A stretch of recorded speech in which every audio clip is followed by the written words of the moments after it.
Nakapag-change oil ka na ba? 600 na pala ang running hours ng makina na to. Kaya change oil na yan. Ganito pala ang proseso ng paghabuan namin sa lumang oil sa makina. Kaya pagpasensyahan nyo na mga boss, medyo messy ang ginawa namin trabaho ngayon. Gikapoy na. Bunal ra! Ayaw pagluya-luya, padayon. Ito pala yung proseso ng pag-change oil sa maliit na makina ng barko. Double engine po ito. Unang step ay bubuksan natin ang mga crankcase cover. 6 po ito mga boss kasi 6 cylinder po ang makina na to. Take note ko pala sa inyo mga boss, assistant lang po ako dito at full force po pala ang mga makinista sa trabahong ito. Pagkatapos mabuksan ang crankcase cover ay dahan-dahan namang i-pump out ang lumang langis gamit naman ng itong ating pang primer pump or hand pump kung tatawagin.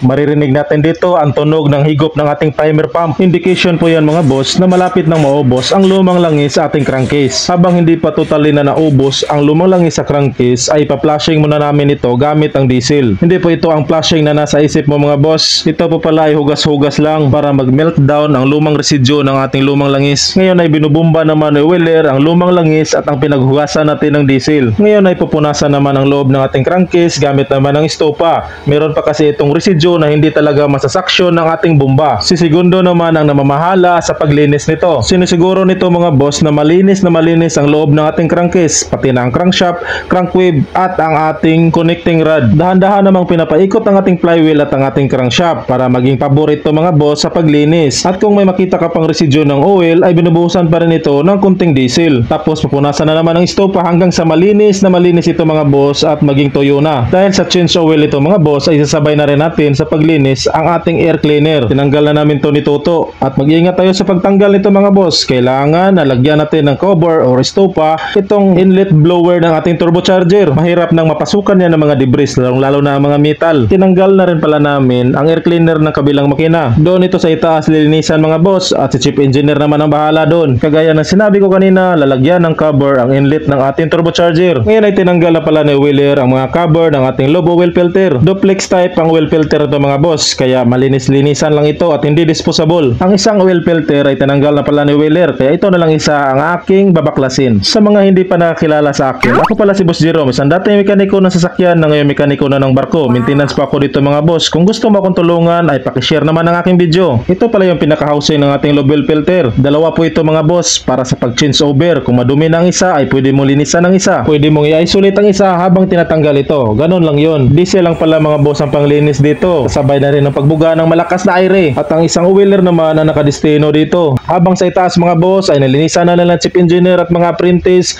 itong ating air cleaner. Gas naman at sabon ang pambato dito mga boss. Unti ko na palang makalimutan. Meron palang sinabi sa akin sa wheeler na mayroong leaking daw itong ating discharge line galing sa ating lobe oil filter patungo dito sa ating lobe oil cooler. At dahil sa assistant ako dito mga boss ay dali-dali ko ng tinira. Kinuha ko lang pala ang naka-imbak na kin na o-ring kit dahil for sure o-ring lang talaga ang problema nito. At ito na nga mga boss no, nakikita ko dito na sobrang dapa or sobrang lugmok na ng o-ring. Yan mga boss oh.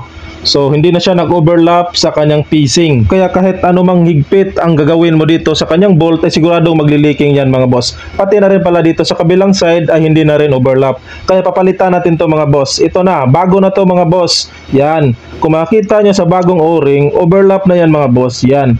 Meron na yung bugdo. Yung lumang o-ring pala ay brittle na. Yan mga boss oh. Malutong na yan. Madali na lang napuputol. Dito sa kabilang side ay nilagyan ko na rin ng bagong o-ring. Yan mga boss oh.